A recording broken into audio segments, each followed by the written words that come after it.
Bem-vindos! Hoje a gente mergulha fundo na história de uma banda que, nossa, é gigante. Sepultura, uma das mais importantes do metal brasileiro e do mundo, né? Com certeza. A gente tá com um material bem legal aqui, textos do Tenho Mais Discos Que Amigos, infos da Wikipédia, umas análises de letra do letras.musebr. Discussões de fãs lá no Reddit, que sempre rendem. Sempre. E, claro, o site oficial deles também. Muita coisa boa. A ideia é essa, né? Entender essa jornada toda. Como é que os caras saíram lá de BH nos anos 80, ganharam o mundo, venderam milhões de discos. E passaram por cada coisa, né? Mudança de som radical, treta interna, saída de gente importante. Exato. Vamos tentar conectar tudo isso. O que cada fonte conta para sacar o legado deles. Uma banda que vendeu mais de 20 milhões de cópias não é pouca coisa. De jeito nenhum. E o legal é ver essa transformação toda. Começaram naquela pegada quase black metal, sabe? Bem crua. Aí foram pro thrash, ficaram técnicos pra caramba e depois... Bom, aí veio a virada com Chaos AD, Roots, que incorporaram groove, música tribal brasileira. Essa fase mudou tudo, né? Totalmente. Mudou o cenário do metal nos anos 90. Mas a gente vai falar também dos momentos tensos, tipo a saída do Max Cavalera, que foi super controversa. Ver as diferentes versões da história. Boa, então vamos lá pro começo. Belo Horizonte, 1984. Os irmãos Cavalera, Max e Igor, bem novos, né? Moleques ainda, né? Sim. E as fontes falam que a morte do pai deles e a descoberta do Black Sabbath foram tipo o estopim. E o nome Sepultura, que veio de uma letra do Motorhead, Dancing on Your Grave, já dava o tom, né? Total. As influências iniciais que citam são pesadíssimas. Venom, Slayer, mas também punk, hardcore. Uma mistura bem suja pra época. Era o que rolava na cena de BH, que era muito forte nesse metal mais extremo, né? E a formação no início mudou bastante. Teve o Wagner Lamounière, que saiu logo e montou o Sarcófago, outra lenda. Verdade. Aí o Max assumiu os vocais. Isso, e eles lançaram aquele EP, o Bestial Devastation, em 85, e o primeiro álbum mesmo, Morbid Visions, em 86, pela Cogumelo Records. Documentos históricos, cara. Totalmente. O som era bem tosco, né? Gravação com pouca grana, como eles mesmos já falaram. Sim, bem primitivo. Mas já tinha Troops of Doom, que virou um hino ali no underground. Só que eles sacaram que em BH não ia dar pra crescer mais. Entendi. Aí veio a mudança para São Paulo, mais estratégica. E logo depois, em 87, aconteceu uma coisa chave, né? A entrada do Andreas Kisses. Ah, sim. Saiu o Jairo Guedes e entrou o Andreas na guitarra solo. E cara, isso foi um divisor de águas. Tecnicamente, né? Pelas análises, parece que ele trouxe outra dimensão para a banda. Sem dúvida. O Andreas tinha uma técnica, um senso melódico, que somou demais a agressividade que já existia. Você já ouve isso no Esquizofrênia, de 87. Ainda pesado pra caramba, tem aquela coisa meio death metal, mas as músicas são mais complexas, os solos mais trabalhados. Foi a qualidade desse disco que chamou a atenção da Roadrunner Records, a gravadora gringa. E a Roadrunner foi a porta de entrada para o mercado internacional, né? Exato. Contrataram eles em 88, aí em 89 veio Beneath the Remains, com produção do Scott Burns. Ah, o Scott Burns, o cara do death metal da Flórida, né? Porque ele foi tão importante. Cara, gravar com Scott Burns no Morrison Studios era tipo o selo de qualidade do metal extremo na época. Colocava a Sepultura no mesmo nível de Death, Obituary, Cannibal Corpse. Nossa. Mostrava que os caras não estavam pra brincadeira. E o resultado foi um clássico absoluto do thrash. As resenhas da época e até hoje, tipo as do TMDQA, colocam ele lá no topo do gênero. E aí começou a decolagem internacional mesmo, né? Turnês, clipe na MTV. Isso. Turnê na Europa, nos Estados Unidos, o clipe de Inner Self passando direto no Headbangers Ball da MTV americana. Foi muito rápido, cara. A ascensão foi meteórica. Eles até se mudaram para os Estados Unidos, para Phoenix, em 90. E em 91 voltaram para o Morrisound para gravar o Arise. Sim, o Arise. Esse aí consolidou tudo. Entrou na Billboard 200, que já era um feito enorme para uma banda brasileira de metal. E teve a polêmica do clipe da música Arise, que foi banido. É isso? Foi. O clipe tinha umas imagens meio apocalípticas, religiosas, bem fortes pra época. A MTV americana barrou na programação normal, durante o dia. Putz. Mas isso, no fim das contas, talvez até ajudou a criar aquela aura de banda perigosa, subversiva, sabe? O Arise é direto citado tanto pela crítica quanto pelos fãs no Reddit como o auge do thrash do Sepultura. Técnico, rápido, agressivo. Não tinha pra ninguém. E as turnês ficaram ainda maiores, né? Abrindo pra gente gigante. Gigantescas. Slayer, Testament, até Ozzy Osbourne, Motorhead. Eles estavam no topo do mundo do metal ali no começo dos anos 90. E aí, quando todo mundo esperava mais do mesmo, mais thrash metal, eles fazem o quê? Dão aquela virada, né? Uma das maiores da história do metal, talvez. Chegamos em 93, Chaos AD. Só de chamarem o Andy Wallace pra produzir, que tinha acabado de estourar com o Nirvana, já dava pra sentir que vinha coisa diferente. Exato. O Andy Wallace vinha de um som mais alternativo, né? E o Causa D, nossa, ele desacelera tudo. Tira o pé do acelerador do thrash. E entra o quê no lugar? Entra muito mais groove, peso, umas influências de industrial, de hardcore. E as letras, cara. O Letras MSBR tem umas análises ótimas disso. A carga política ficou muito forte. Tipo Territory. Sim. Territory falando de disputa de terra, Palestina, Israel, favela. Refuse to Resist virou quase um hino de protesto urbano contra abuso do governo. Slave New World falando de censura. Eles estavam olhando mais pro mundo real, pro Brasil, né? Totalmente. Foi uma aposta super arriscada, mudar tanto assim o som. Arriscada, mas que funcionou demais, né? Vendeu bem, foi disco de ouro em vários lugares. E a influência. Você vê músicos como Dave Grohl, Corey Taylor falando desse álbum. Sim, a influência foi enorme. Mas e a galera mais antiga? Os fãs do thrash? Como eles receberam essa mudança toda? Isso deve dar pano pra manga no Reddit até hoje. Nossa, ferve. Se você pegar as críticas da época, que em geral adoraram a inovação, o TMDQA mesmo bota o Causa D como o número 1 deles, e compara com os fóruns de fãs... Dá pra ver a treta, né? Exato. Muita gente viu como o Sepultura ficando mais maduro, mais relevante. Outros acharam que era uma traição, que estavam se vendendo pra modinha da época, pro alternativo. Essa divisão faz parte do legado do disco. Ele ajudou a criar o tal do groove metal junto com Pantera e tal, mas dividiu a base de fãs. E se o Causa D já foi uma mudança radical, o que dizer do Roots, de 96? Aquilo foi um mergulho total em outra coisa. A ideia de gravar com a tribo Chavante no Mato Grosso, como surgiu isso? Coisas de percussão brasileira no Chaos AD, né? Mas o Roots levou isso, ao extremo. Foi uma busca de identidade mesmo, de trazer algo genuinamente brasileiro pro metal pesado deles. Aquela viagem pra aldeia, que tem até documentário, foi marcante. Muito. E o som ficou ainda mais lento, mais arrastado, pesado pra caramba. As afinações lá embaixo. E a bateria do Igor, cara, cheia de batida tribal, super na frente. E ainda teve a parceria com Carlinhos Brown em Rata Mata, que foi outra coisa inesperada. Totalmente. Misturar metal com aqueles ritmos nordestinos foi ousado demais e deu muito certo. O Roots foi um fenômeno mundial. Todas as fontes concordam sobre o impacto que teve no nu metal que estava explodindo ali.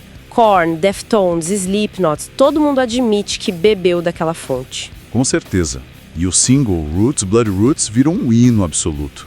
O que essa música queria dizer exatamente? A letra fala muito sobre identidade, né? Orgulho das origens, resistência cultural. As raízes sangrentas são uma referência clara à história de luta, de opressão no Brasil, mas também da força que vem disso tudo. E o clipe gravado em Salvador, com candomblé, arquitetura histórica, reforça essa ideia, né? Exatamente. Conecta com a ancestralidade, com a cultura brasileira de um jeito muito forte. Foi um momento em que o Sepultura levou o Brasil para o mundo de um jeito que nenhuma outra banda de metal tinha feito. E tem a história famosa do Dave Grohl, fanzaço da banda, que até escreveu o prefácio da biografia do Max. Aquela do alto-falante que explodiu tocando Roots é sensacional. É ótima. O Max conta rindo que o Grohl comprou um sistema de som caríssimo, botou o Roots pra tocar no talo e, bum, o negócio não aguentou. E o próprio Grohl disse que o Roots mudou o jogo todo, que era a parada mais pesada de todos os tempos. Vindo de um cara como ele, é um baita reconhecimento, né? Mostra como o álbum furou a bolha do metal. Era o topo do mundo para eles. Crítica aclamando, vendas bombando, influência gigantesca. Mas aí veio a tempestade. Pois é, nem tudo são flores, né? Primeiro, a morte trágica do Dana Wells, enteado do Max, em agosto de 96. E logo depois, a banda decide não renovar o contrato com a empresária, a Gloria Budinowski, que era esposa do Max e mãe do Dana. A alegação que aparece nas fontes é de tratamento preferencial para o Max. Como isso virou a saída dele? Olha, esse é um momento super delicado e as versões da história não batem 100%. O site oficial, declarações do Andrés depois, falam mais de visões de negócios diferentes, que a coisa ficou insustentável. O Kisser chegou a falar que foi difícil reconstruir tudo depois, que acharam as finanças da banda numa caixinha de sapato, uma situação caótica. E a versão do Max? O Max, na bio dele e em entrevistas, descreve a época como de luto profundo, obviamente, e que se sentiu traído pela banda tomar essa decisão num momento tão difícil para ele. Ele se sentiu chutado para fora. Complicado. Muito. A dor pessoal misturada com a crise profissional, a separação acabou sendo inevitável. E foi bem abrupta, ali no final de 96, começo de 97. Um choque, né? O fim daquela formação clássica, da Era de Ouro. O Max foi lá e fundou Soulfly, que fez sucesso também. E o Sepultura, como eles se viraram. Achar um vocalista para substituir o Max devia ser uma missão quase impossível. Foi dureza, demorou. Eles testaram um monte de gente antes de escolherem um americano, o Derek Green, em 97. E a estreia dele foi no Against, de 98. Como foi a recepção? Foi bem mista, para ser sincero. As críticas da época, as vendas... Foi um baque se comparar com o Roots. Comercialmente, não chegou nem perto. E musicalmente? Também dividiu muito. Muitos acharam que a banda estava meio perdida, tentando soar como antes, mas sem a voz e a presença do Max. Faltava alguma coisa, sabe? É um álbum que até hoje gera discussão. Entendi. E essa fase com o Derek Green, que dura até hoje, teve altos e baixos, né? Quais discos dessa época são mais bem vistos, assim, pelas análises? Depois do Against veio um Nation, em 2001, que também não foi muito celebrado. Mas aí acho que a banda começou a encontrar um caminho. O Rollback, de 2003, é direto citado como um ponto alto dessa fase. Mais direto, mais agressivo. Ah, legal. E o Dante 21, de 2006, que era um álbum conceitual sobre a Divina Comédia, também foi bem recebido pela ambição, pela ideia. Mas aí, em 2006 mesmo, veio outro golpe. A saída do Igor Cavaleira? Exato, o baterista, cofundador junto com o Max. Aí só sobrou o Paulo Júnior, o baixista daquela formação mais clássica, né? É. E ainda tem aquela história que o Max fala que o Paulo nem gravou baixo nos primeiros discos. Isso complica mais ainda a ideia de formação clássica, né? Sim, adiciona mais lenha na fogueira das discussões dos fãs, né? Quem tocou o quê, quando... Mas enfim, fato é que com a saída do Igor, a banda teve que se refazer de novo. Entrou o Jean Dolabla na bateria. E aí vieram mais álbuns. O Alex, de 2009. Esse parece que não agradou muito, né? O ranking do TMDQA bota ele lá embaixo. Geralmente é considerado um dos mais fracos. Depois teve o Kairos, em 2011. E aí sim veio uma mudança que deu um gás novo pra banda. A entrada do Eloy Casagrande na bateria. Esse cara. O Eloy entrou em 2011 e para muita gente foi um renascimento técnico. O moleque toca demais, uma pegada, uma precisão absurda. Ele era bem jovem, né? Muito. E com ele gravaram o The Mediator, em 2013, que marcou o reencontro com o produtor Ross Harbison, lá do Roots. Ah, que legal! E o Machine Messiah, em 2017. Esses dois já foram vistos como uma melhora, a banda reencontrando um caminho mais pesado e criativo. Isso tudo levou ao Quadra, de 2020. Cara, esse álbum foi um negócio, parece que todo mundo elogiou. O TMDQA botou em terceiro lugar geral, na frente de clássicos. O que ele tem de tão especial? O Quadra foi muito aclamado porque ele conseguiu, de um jeito muito bom, misturar todas as fases do Sepultura, sabe? Tem o thrash rápido e técnico lembrando a Rise, tem o peso e o groove do Chaos AD, tem umas partes mais progressivas, atmosféricas. Tudo junto. E tá lenha pra queimar ainda. Muita gente considera o melhor disco da fase Derek Green, fácil, E alguns até colocam entre os melhores da carreira toda. Só que aí, mais mudança. O Eloy sai em fevereiro de 2024. E logo depois anunciam que ele foi pro Slipknot. Que causou um rebuliço, né? Nossa, demais. Aí entrou o Grayson Necrotman na bateria. E o anúncio mais bombástico, a turnê de despedida, Celebrating Life Through Death, marcando 40 anos de banda para acabar lá pro fim de 2026. Resolveram fechar a conta. Pegou muita gente de surpresa. Ainda mais depois do sucesso do quadro. Sim. A saída do Eloy deve ter pesado, claro, mas a banda falou que sentiu que era o momento certo de parar por cima, sabe? Celebrando tudo que fizeram. E ainda vão lançar um último EP com o Necrotuma para fechar mesmo o ciclo. Uau! Olhando para tudo isso, o saldo final é impressionante, né? Mais de 20 milhões de cópias, discos de ouro, platina pelo mundo. O sucesso deles lá fora é inegável. Mas o legado é a mais que número, né? Ah, com certeza. O principal é o pioneirismo, a influência. Eles abriram as portas para o metal brasileiro lá fora de um jeito que ninguém tinha feito. Foram essenciais para a evolução do thrash, para o groove metal. O Roots deixou uma marca gigante no nu metal. E essa capacidade de mudar, né? Exatamente. De não ter medo de virar o jogo, de mudar o som radicalmente, mesmo sabendo que podiam perder fãs no caminho. Isso é muito marcante. A discografia deles é tipo um mapa das mudanças do metal nas últimas décadas. E aí volta aquela pergunta eterna que a gente vê no Reddit. Afinal, Sepultura é o quê? É thrash? É groove? É death? A resposta parece ser... Depende. Depende do disco que você pega, né? E talvez essa seja a graça e a complexidade deles. É verdade. Beneath the Remains, Arise, puro thrash, aula magna. Que é os AD Roots, definiram o metal alternativo, o groove dos anos 90. O comecinho tinha aquela sujeira do death, do black metal. A fase green explorou mais o groove, mas o Quadra trouxe o thrash de volta com tudo. Nunca ficaram parados num rótulo só. Nunca. E isso faz parte da identidade. Aquele ranking do TMDQA é interessante por isso. Bota que há os AD e Roots lá no topo. Mas o Quadra, que é recente, em terceiro. Mostra que diferentes fases são valorizadas por motivos diferentes. A inovação, o impacto histórico, a qualidade musical em si. Que jornada, hein? Do underground de BH para o mundo todo, passando por crise, mudança, reinvenção e agora planejando o fim, pensando em tudo isso. Pensando nessa montanha russa toda, né? Inovação, sucesso, porrada, reconstrução. A história do Sepultura levanta uma questão interessante, assim. Qual? Considerando essa dificuldade toda de manter uma banda relevante por décadas, com tanta mudança, tanta pressão, e agora essa decisão de encerrar de forma planejada, o que essa saga toda do Sepultura ensina pra gente sobre o ciclo de vida de uma banda?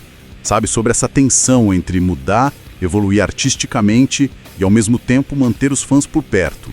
E talvez sobre a importância de saber a hora de dizer, ok, acabou, para preservar o próprio legado, o mito da banda. Boa, fica aí a reflexão. Fica para pensar, né? Ótima reflexão pra gente fechar. Obrigada por acompanhar a gente nessa análise profunda do Sepultura, tentando juntar as peças dessa história tão rica e complexa. Até a próxima!